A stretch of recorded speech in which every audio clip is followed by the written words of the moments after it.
I'm Joey Troup. I'm the LD for the Jonas Brothers. My Jonas history begins in 2017. I was the LD for DNCE, Joe's side pop band for a little while. Did the whole year with him through the Bruno Mars tour. Got the call just before this tour started. I was surprised that I got the phone call. It was so close to the start date. So here we are in Castle Jonas. My job primarily out here is making sure the Jonas Brothers have a great show on the lighting front and calling their spotlights. We have 6 spotlights, and I got to tell people where to point all the flashlights. The workhorse of this show is the Ayrton Khamsin. We use that ceaselessly. We try and destroy that fixture on a nightly basis, and we haven't done it yet. The thing is built amazingly. Our team at Solotech has also done a fantastic job of keeping it in the air. But our workhorse is the Ayrton Khamsin. We also have a whole lot of Solaris Flare LRs, a couple of the regular flares, and we do a lot of heavy lifting with the Ayrton MagicBlade as well. We have about 96 of those. 66 of the GLP impression bars and Tate stage LED lining the catwalks. Say Khamsin, it's everywhere. We have it upstage wall. We have it in the pit for silhouette looks. It's our main profile up in the air. It's everywhere. Especially where the LED is concerned, it frees us up to do a lot of cool color gradient things, as well as intensity chases within those color gradients. So we get a lot of versatile looks out of our Flare LRs as well as the MagicBlades. Eric Marchwinski, the programmer, got very creative with some of the dimmer chases that he's able to do. It makes it look like cars are driving by. It's really a phenomenal effect. But we have enough of them that we have the fidelity to translate to those kinds of effects, you know. It's a really fantastic show if you get to see it. Vendor for lighting and video is Solotech. They've been phenomenal every step of the way. Everybody out here has been fantastic. Any problem is sorted before the word gets out that there is a problem. Woo! Looking good. Just we have so many pixels going across the Flare LRs that we are able to utilize some pretty impressive color gradients across sections of the rig or the entire rig itself. A lot of pixels. Welcome to the underworld. So this is one of the 6 Khamsin flare carts. So there's 3 Khamsin, 3 flares a piece, and it just rolls in like that right on the floor. Additionally, over here, we have a couple of more Khamsin flare carts down here in the pit. Use these for the big silhouette looks because the brothers spend a majority of the time downstage with these guys. And we can come up the stairs. Hey, Moose. So you see up here on stage, we have X bars lining each of the catwalk down and up stage. X bar 20s on either side, as well as the Tate LED product is also on both sides. There's so many different applications of the rig that Eric chose to use, is that not one particular set of lights or group of lights is doing the same thing. We don't always have the same wash. We don't always have the same kick drum pound and carrying the song. Everything kind of gets spread evenly across the rig through all the songs. We have one solid piece of LED now that used to be 3. They almost formed a shell. There were kind of 3 cascading pieces that would move up and down and on the Z plane all up and down the stage. But for the weight and trim adjustments that we'd had to make for Europe, we consolidated down to just one, and it only goes up and down. When the video wall is in its up position, these lights are actually exposed and they shoot straight out into the crowd. Upstage of the video wall, we have Flare LRs and more Khamsin. This drum riser effectively flies up, and the video wall comes down, flies over the video wall, and comes and lands on the center stage. The Khamsin that's on up there is what we would call a god light. As this platform is traversing over the video wall, the boys are revealed by that Khamsin up there, so it casts a silhouette of the 3 boys into the entire arena. It's quite the moment. I mean, the rig speaks for itself. Between the unbelievable expertise of Baz Halpin and Alex Reardon at Silent House, and then passing it along to Eric Marchwinski, who programmed this thing, it's a monster of a show, and I'm just very grateful that they trust me to babysit it. That's the rig.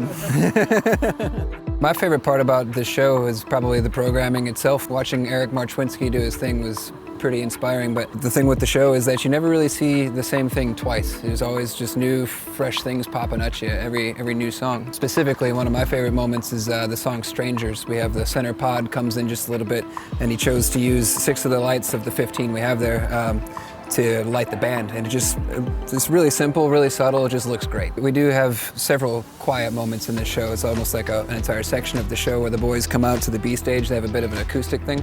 But back on the A stage, you know, the show never stops. So we've got almost like a homemade star field kind of happening on all the pixels. It's very, very amazing. Everything's got a very different application depending almost to the song. There's not one set of fixtures that's used for any particular job. With the exception of the front of house truss, obviously you're going to have a lot of wash application there. For the band key light, we use a bit of the one light on each edge of the truss for the Khamsin. We point those back at the stage and use the rest of it as all the aerial effects.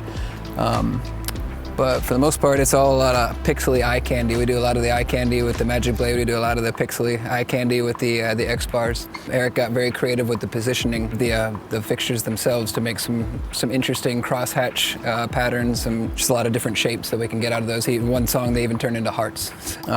Plus they have a lot of punch. You can do a lot of the accenting with them. Is what we primarily use them for, is holding up a song look or a lot of the punchy stuff. I believe that's what we established at the beginning of the tour, is that we have a lot of Khamsin. That's a fantastic fixture. It's been a workhorse for us. It's the only profile that we have up there besides the VL 4K, which really only does a couple of lift movements. We usually use those as like lift key light and that kind of thing. We don't use that center pod too much. But the workhorse of this entire show is the Ayrton Khamsin, and it hasn't let us down. It's bright, the gobos, aerials are beautiful, the zoom is incredible. One of my favorite aspects of the show is getting how the guys are able to get creative with something as simple as it might be as key light. You know, as you think of key light, downstage wash, that downstage wash is always going to be the wash.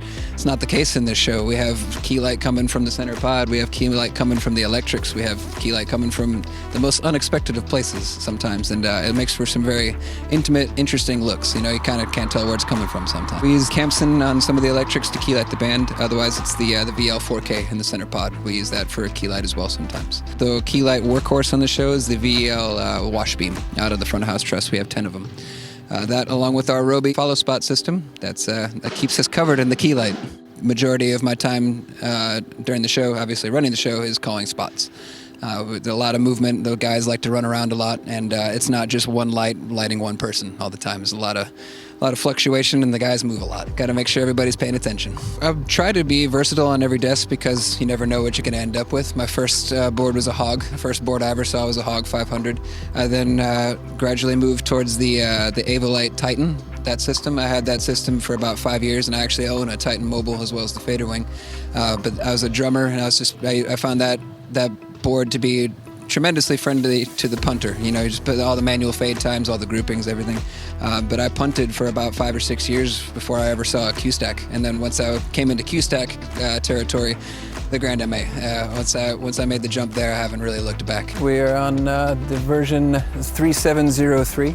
We have a full main and a full backup, and we also have a light as a tech console for the crew that come in the morning to do their test patterns. There's a lot of exact hue matching between the lighting rig and the video content. That happens pretty much in every song.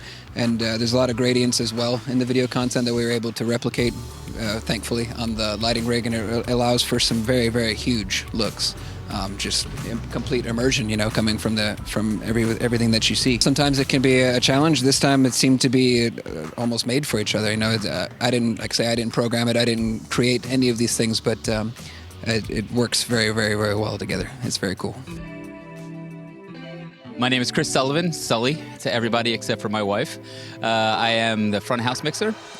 Started out the Jonas Brothers tour as the systems engineer. The front house engineer at the time moved on to a couple other events, and I took over. We are a straight ahead pop band, and a really good one at that. The pop mix is dry and forward, just like a pop record would be.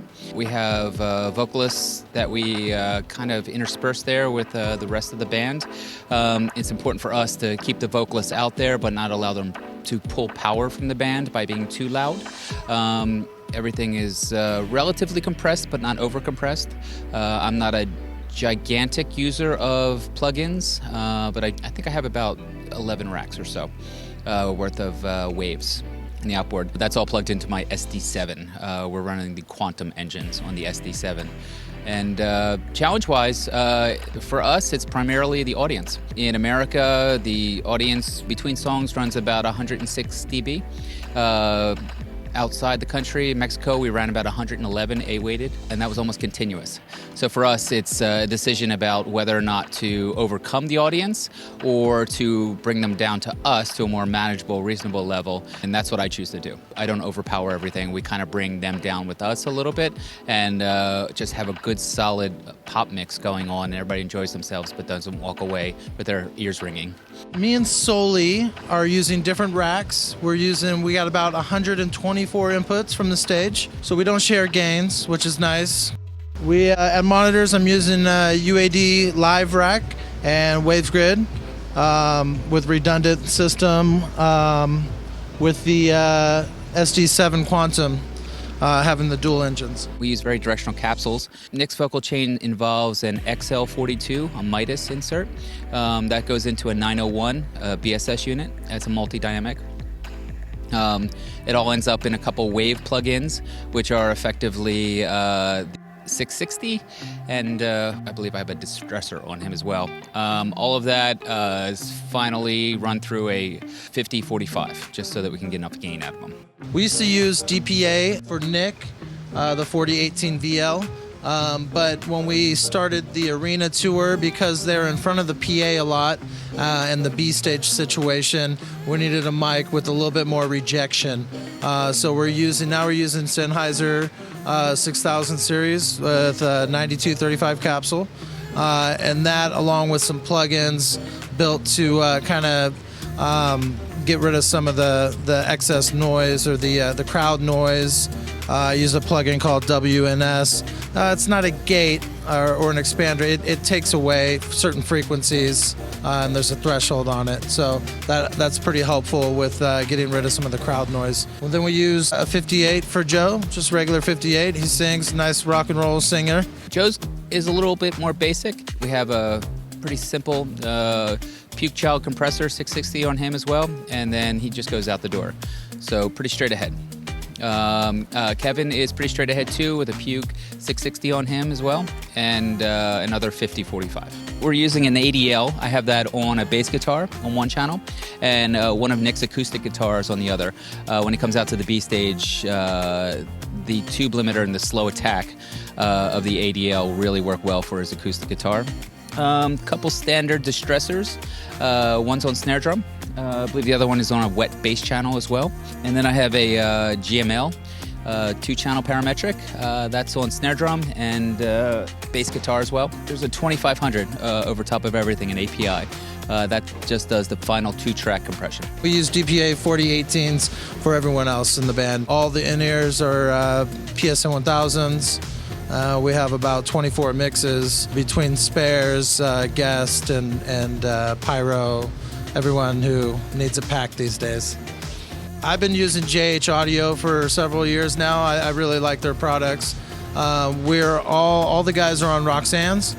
So some of the band members are on JH13s, V2s, and then all the guys are on Roxanne's, drummer, and the 3 guys. So it makes it nice for me with them being on the same ear for it to translate in the mix. We're using the Clare Brothers Co. 12 on the mains, which is a fantastic PA.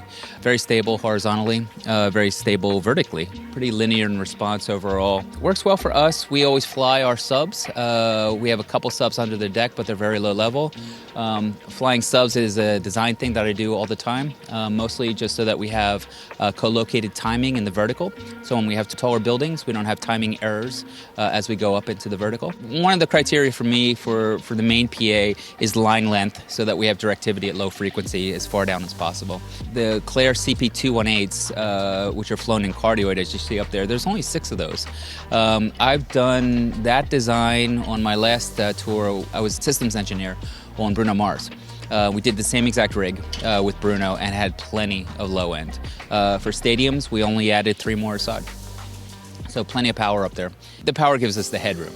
So then we're not running right out to the limit and everybody's not just starting to get into compression. So the PA breathes very well. In stadiums, we only went to 18 boxes on the mains as well. If you need it to be, it can be quite loud. We try not to force it to be quite loud, but it can be if you need it to be. I think the guys wanted to come back strong, and they came back with a party of a show.